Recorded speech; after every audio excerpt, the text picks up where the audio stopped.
بسم اللہ الرحمن الرحیم۔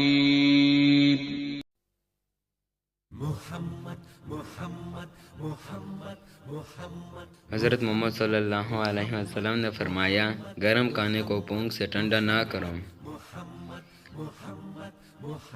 حضرت محمد صلی اللہ علیہ وسلم نے فرمایا، زیادہ نہ سویا کرو، زیادہ نیند یادداشت کو کمزور کر دیتی ہے۔ حضرت محمد صلی اللہ علیہ وسلم نے فرمایا، ان لوگوں کے درمیان نہ سوئے یہ سونے سے قبل باتیں کرتے ہیں۔ حضرت محمد صلی اللہ علیہ وسلم نے فرمایا، روزانہ کم از کم 100 بار استغفار کیا کرو۔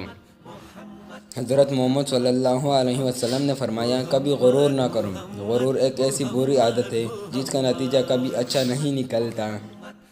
حضرت محمد صلی اللہ علیہ وسلم نے فرمایا، مہمان کی کلی دل سے خدمت کرو، یہ عادت ہماری شخصیت میں کشش پیدا کرتی ہے۔ حضرت محمد صلی اللہ علیہ وسلم نے فرمایا، ہمیشہ بیٹھ کر کپڑے تبدیل کرو۔ حضرت محمد صلی اللہ علیہ وسلم نے فرمایا، فجر اور اشراق، عصر اور مغرب اور عشاء کے درمیان سونے سے